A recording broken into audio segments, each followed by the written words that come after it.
Om Namo Bhagavate Ramakrishnaya. Om. Salutations to Bhagavan Ramakrishna.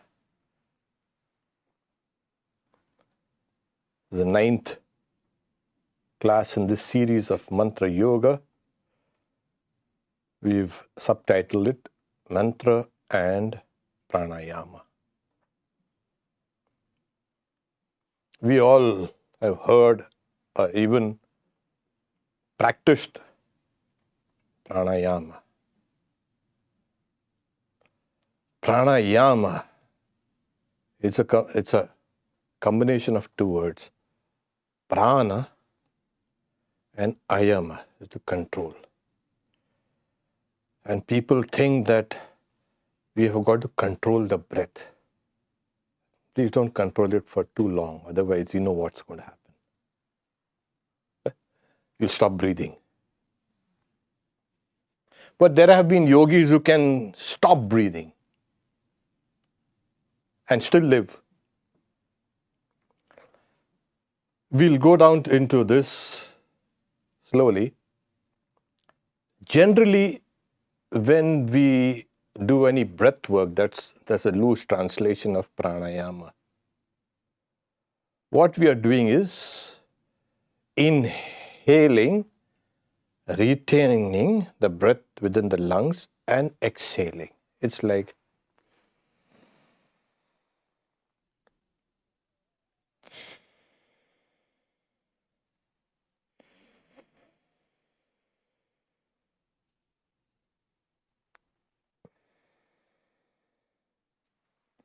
you don't have to make a noise. I just made a noise, so it has to be silent.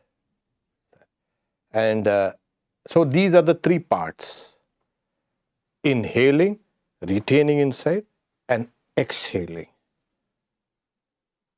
And there's a mirror image of that.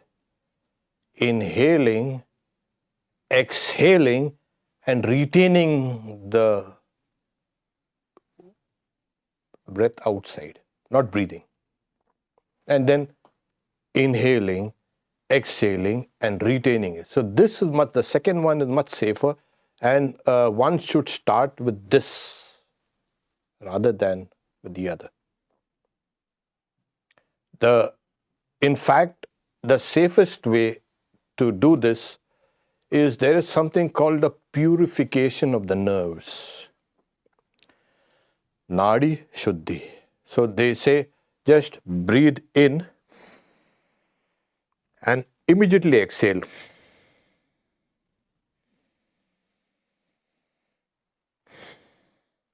No retention of breath. So this is the first actually. The first is breathe in, breathe out. The second is retain the breath outside. And the third is to retain the breath inside. And they say now, when you breathe in and fill your whole body with prana. What do you mean whole body? The breath? Yeah. That's the principle. And then the lowest one starts with 4 seconds. The retention is 8 and the exhalation is 16. Nowadays you find a lot of this, how to neutralize stress and depression. Take a extra long exhalation and that will take care. Besides, we have not thought how to breathe. Yes. So a breath is very crude, kind of on a very gross level. A refined level breathing is for spirituality. And that comes through pranayama. Okay. Control of the prana. So control of the breath, no. Swami Vivekananda says, pranayama is not, as many think, something about breath. Breath indeed has very little to do with it. breathing is only one of the many exercises where we get to the real pranayama. So, oh my God, we thought that pranayama, the breath work is supposed to be. No, this is one of the mediums, the channel, the initial steps to get into the real pranayama. And then according to the philosophers of India, what is prana? The entire world is the material world of all names and forms can be reduced to one primal element. Whether you call it the primal hydrogen or whatever, it was there in the beginning. And so many elements, elements can be resolved into this one element. But in the philosophers in India, they said the original material out of which everything has evolved is called Akash, space. They don't even call it material. It is space. From space has evolved everything. Sun, moon, stars, this, you, me, trees, everything has evolved from space. Now, what is the power that powers all this whole emanation or this whole thing coming out of Akash? So, Akash is the one primordial element. Space is one. The power is prana. So gravitation, the strong and nuclear, weak, and then electromagnetism, thought, breath, everything from the highest to the lowest is prana. Yes. Even that thing, what is going on in the sun and the moon, whatever, wherever there's a vibration, wherever there's a movement, wherever there's some kind of impact, it is prana. Prana is the universal force, like space was the universal material, prana is the universal energy of the universe. From there has everything, all force and all matter is a combination of this. So here we are saying, okay, at least we got up to this point, no problem. We can understand. Science can have come, okay, fine. There's space, and then there was a expansion and this and that. Inflation, they say. And there's something called energy, and matter is nothing but energy, etc. But these guys, they went even further. They say, we don't like two things. What do you mean two things? There's Akash, space, and prana, the universal force. So we say, okay, they are both resolved into something called the cosmic mind, Mahat. So it is from the mind, the cosmic mind, it as it were splits into first prana and Akash, space and the universal force. And from there, everything. So everything has come from the mind. So pranayama, so that means Swami Vivekananda says, this opens us the door to almost unlimited power. Suppose, for instance, a person understood the prana perfectly, could manipulate it. What power on earth could not be his or hers? He would be able to move the sun out of and stars out of their places to control everything in this universe, from the atoms to the biggest suns, because that yogi could control prana. This is the goal, this is the aim of pranayama. So it is not just exercise, breathing exercises. Another thing to be noted when doing this pranayama is we tend to breathe, by expanding the rib cage. During pranayama, you don't do that. You pull in the diaphragm and push out the diaphragm. That's the way. It has to be smooth and natural. Okay. Now, for us ordinary people, we are here. What do we do? So the prana is running not only your breath, but it is your life force. It is a vital force, the vital force within you. Everything, metabolism, digestion, respiration, everything is handled by this. But we don't feel it so much. Like, yeah, circulation, you try to put a tourniquet and you'll feel, oh, you're palpitating, you're breathless or something like that. But generally, this vital force, this prana is felt more in our breath. That's the most obvious manifestation of this prana. And that is supposed to be controlled first. How? By the motion of breathing is just. So you break the motion of into three parts: inhaling, retaining, and exhaling. So when the continuous motion is broken into parts, you can get an easier control over each part. The highest pranayama is when you inhale for 64 seconds. And in that, there are so many things that happen. Okay. Let's not go into that, otherwise you'll get inspired to practice. Generally, what happens, we are asked to count. You're controlling your breath and breaking the motion of your breath. That's a better word. And you're controlling by counting on the fingers. 1, 2, 3, 4, 5, 6, 7, 8, 9, 64. No. You start with 4 or 8. That's the lowest. So we are asked to repeat a mantra instead of counting 1, 2, 3, 4. Why bother counting? You did that in your kindergarten. You don't need to know. So you repeat a mantra. Okay. This helps.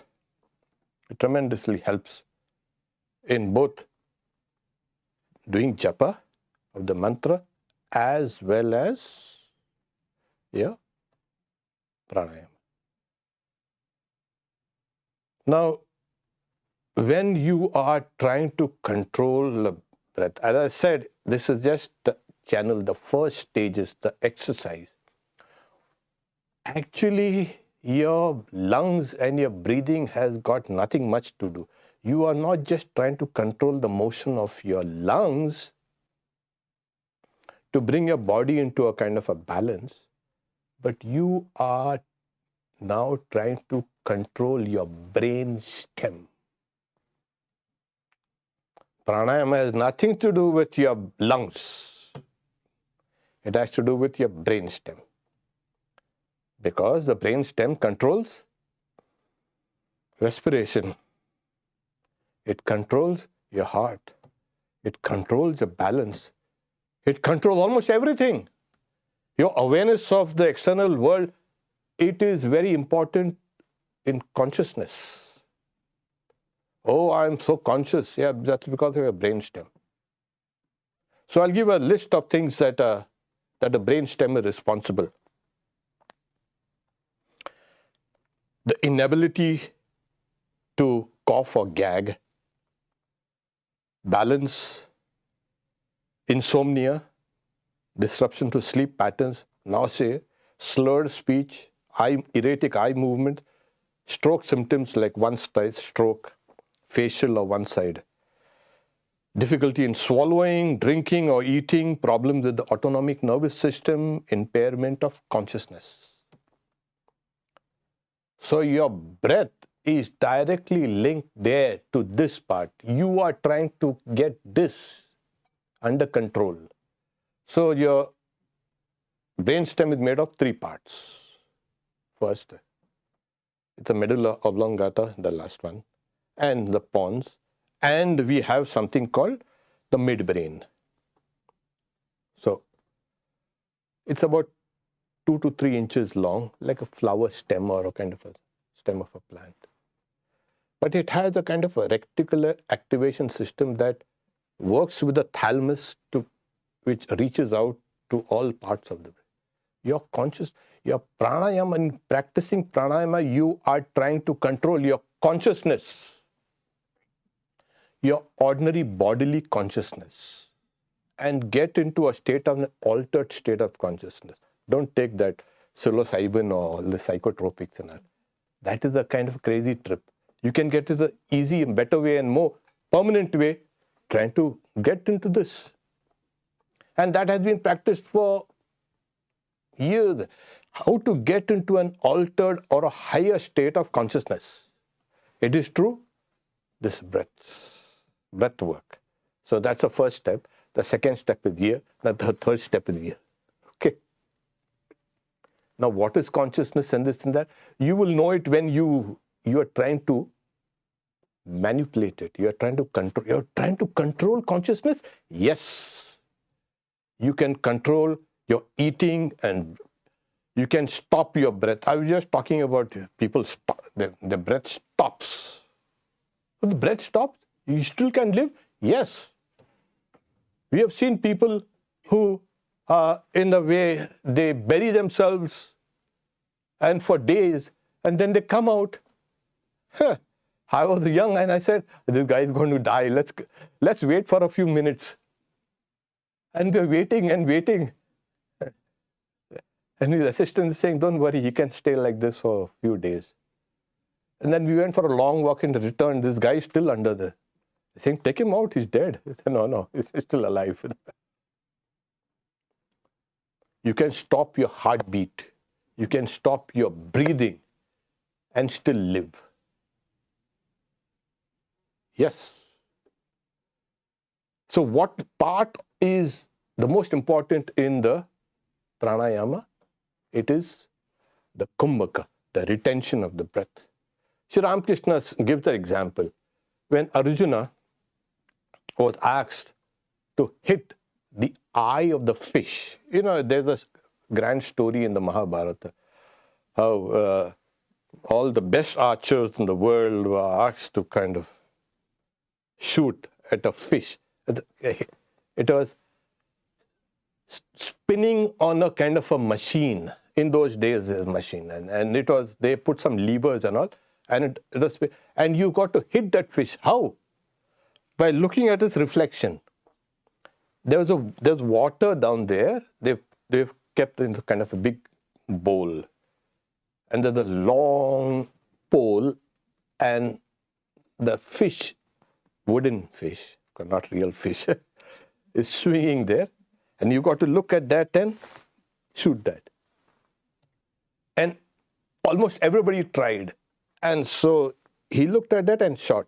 And you have to shoot only the eye of the fish. And he could do that. So Sri Ramakrishna says, when you are concentrated, perfectly concentrated, you get a natural retention of breath. When you want to exert force, you naturally hold your breath. Otherwise, you will not be able to. These weightlifters and all, you can see, or the bodybuilders, or the weightlifting competition, or even shooting, or anything. You hold your breath. You don't go, you'll miss it. You hold your breath. You retain it. That's a natural kumbhaka. So Sri Ramakrishna says, even the love of God can lead to the retention of breath, kumbhaka. So the three parts are puraka, inhalation, kumbhaka, and rechaka, exhalation. Okay? Kumbhaka. So that is what. So you can float on water. You can walk on water. Really? Yes. All these things are just action of prana. It has tremendous power. We I've just scratched a little surface of it. The whole power of the universe there is with you, if you know how to manipulate it.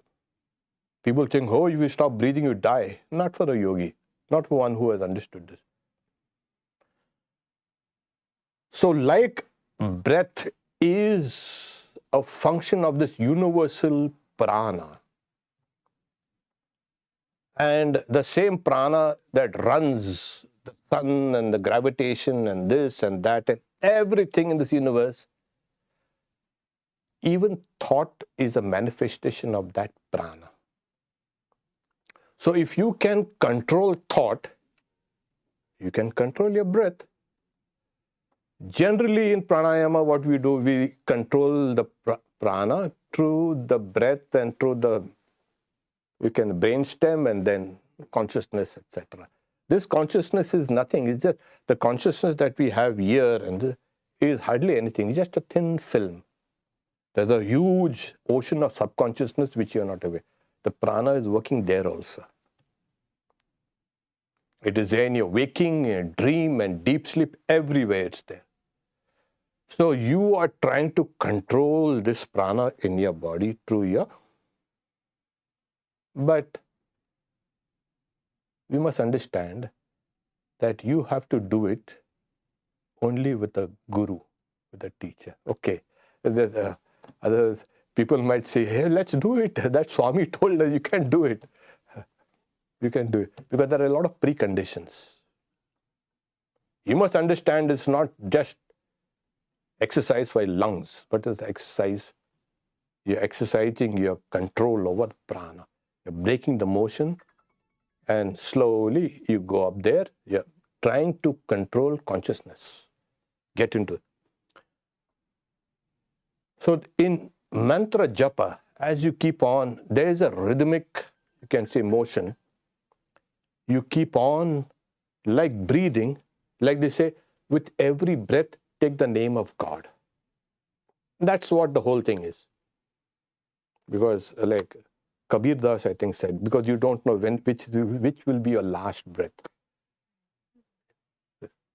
And you got to take your last breath with the name of God. Better.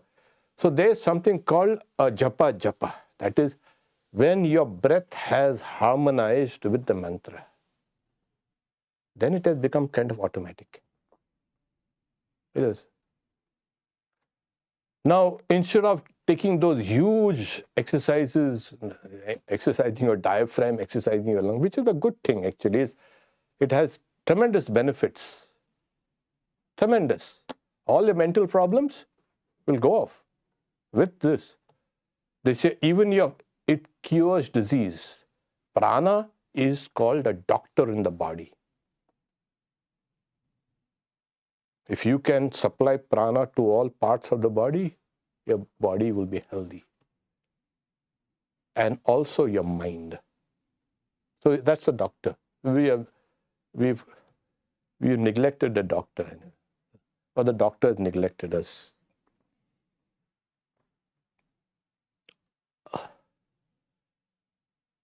So as you're harmonizing your mantra with your breath, and as you can see, when your mind is restless, your breath becomes erratic.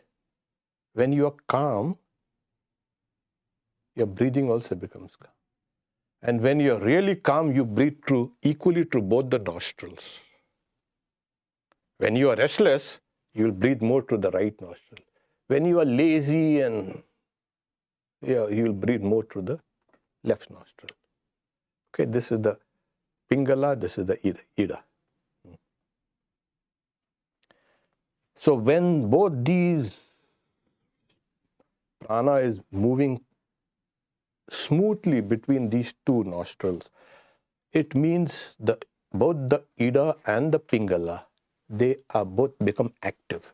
These are the psychic nerves. So your ordinary physical breath can activate a deeper layer, a psychic layer within you. What is this Ida and the Pingala, the moon and the sun currents and all that? Let's not go. We have dealt this before in some other talks. But Swami Vivekananda says, I have seen the Ida and the Pingala. So there it is. These are the two very fine mystical nerves within.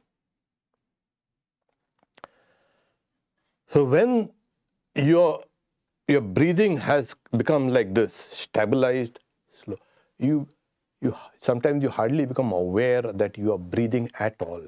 When you're in very deep kind of equipoise, you are not aware of your breathing. You're breathing. Sometimes you say, am I breathing or not? All of a sudden. Sometimes you look down whether you are levitating or no. You don't feel the body. The idea is you have to eliminate your ordinary body consciousness.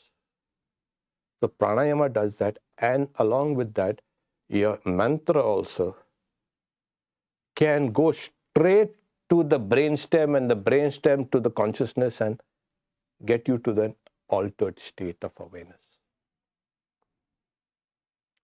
Okay.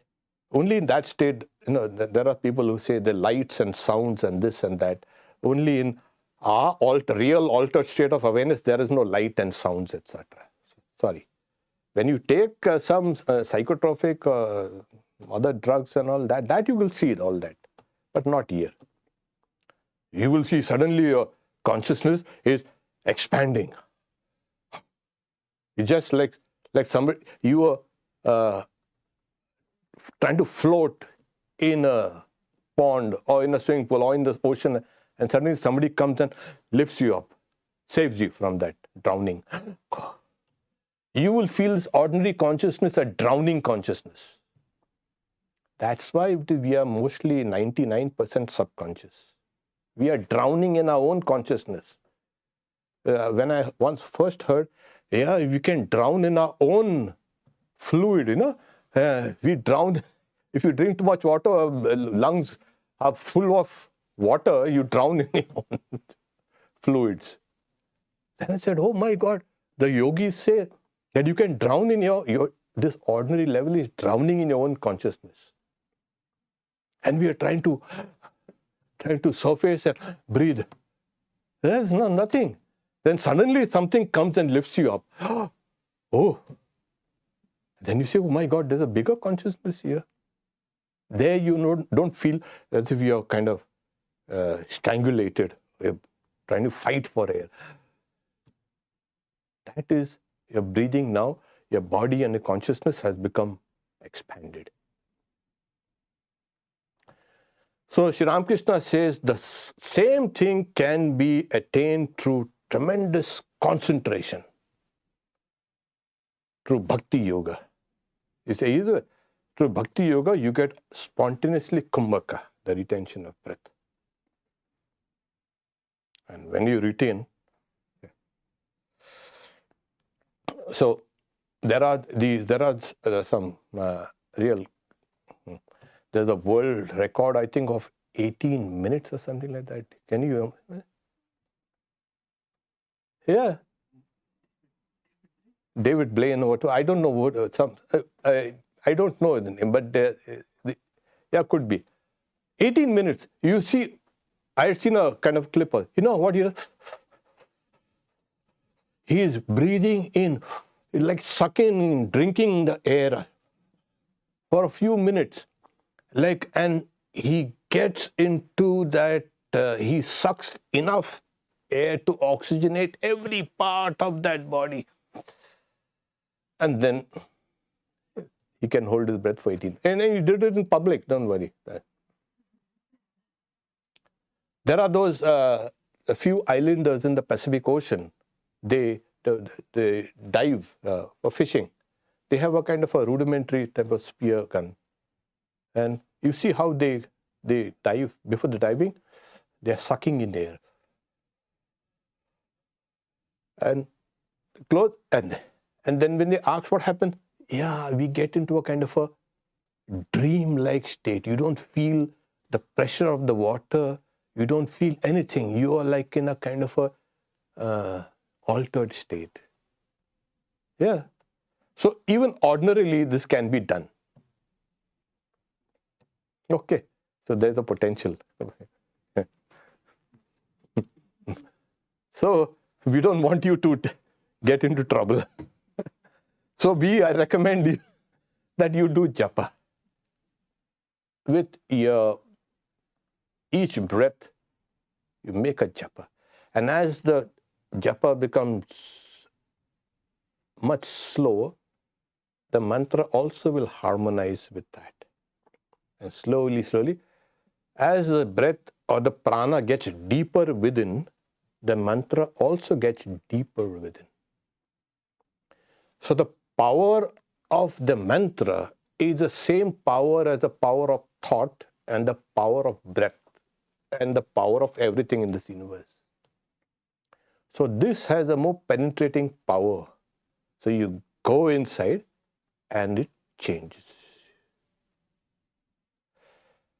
So Sri Ramakrishna gives an example of when these people are doing a kind of a congregational singing, with dancing. They're saying in that kirtan, it's called kirtan, saying Nitai Amar Mattahati. So my Nitai, Nityananda, dances like a mad elephant, like a maddened elephant. And then as the tempo, the music goes up, you've seen how people, they jump and dance. They get into some kind of frenzy. But in the kirtan, you don't get into a frenzy. You're getting into a higher kind of state of awareness or consciousness. So he's saying that Nitai Amar Mattahaji. Then he's saying, then as the tempo goes up, then you cannot say Nitai Amar. He's saying Hati, Hati. And then finally, you only say Ha. You can only say Ha. And after that, you cannot even say Ha. You say Ha and go into kumbhaka. That is bhava samadhi. You get into samadhi. What is samadhi? You get into that tremendous concentration. That opens up even higher levels of the consciousness. That is where, when you hear of Gopal's mother, who used to see the Krishna going around playing with her, pulling her at a sari, sitting on her shoulders, on her lap, and what world she was in? She was in this realm of bhava. How did she get it? Yeah, I know it is so tough. For 40 years she practiced japa. Oh my God. But you can get it quicker, don't worry.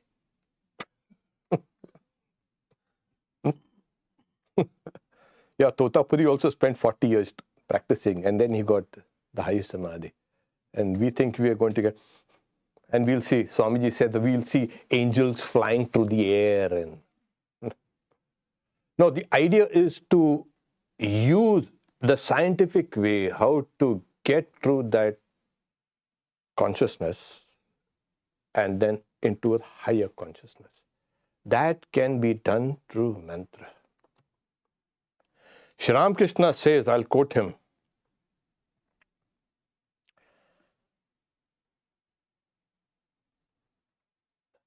it is when the mood deepens, and then he says that ultra concentration, or this, when the breath stops, thought stops. Thought has to stop. Otherwise, and when the thought stops, the mind stops. And in that state, he's saying, all the nerve currents, all the nadis are still.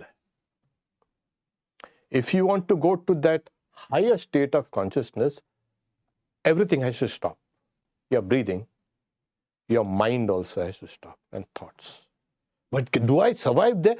Yes, perfectly. You'll, like I said, you'll be kind of lifted up from that drowning consciousness that we are in. And we make such a big thing out of this consciousness. sometimes I kind of, I have a great, I also enjoy myself at times. I let them think about it like they'll know better.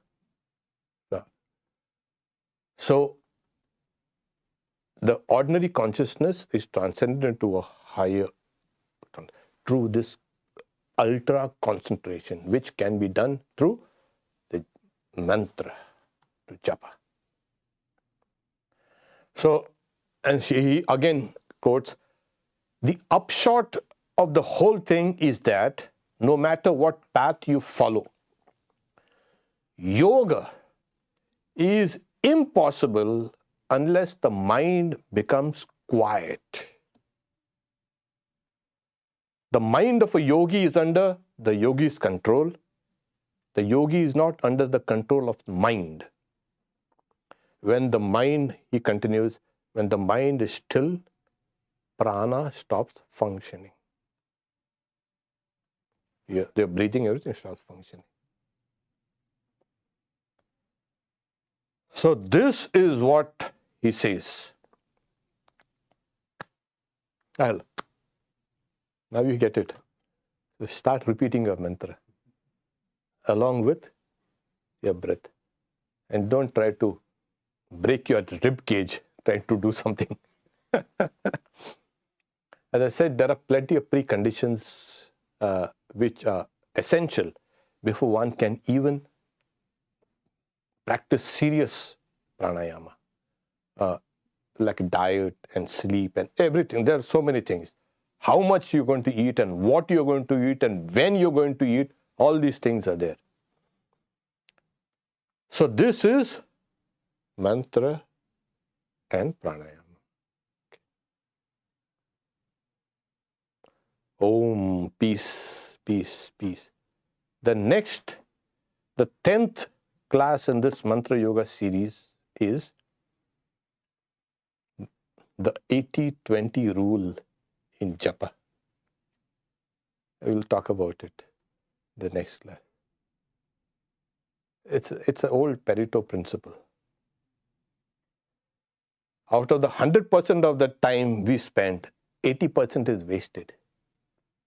Yes, it's not only in meditation. Your entire life is like that. It is there in commerce, it is there in everything. 80%. So we want to see how that 80% can be increased. Okay.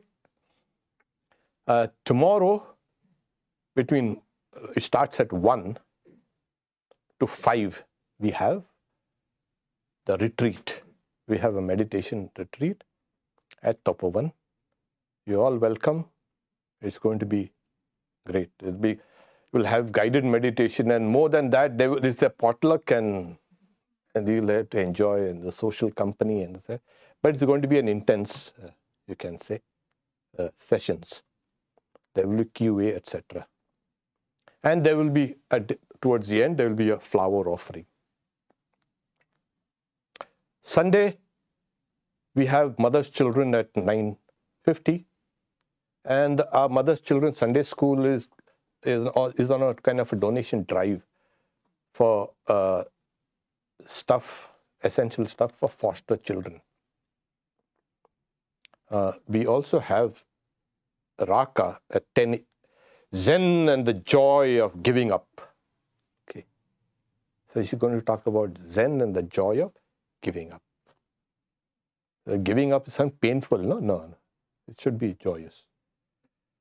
And in the evening, we have Ram Nam at 7 p.m. We'll take a few questions from here.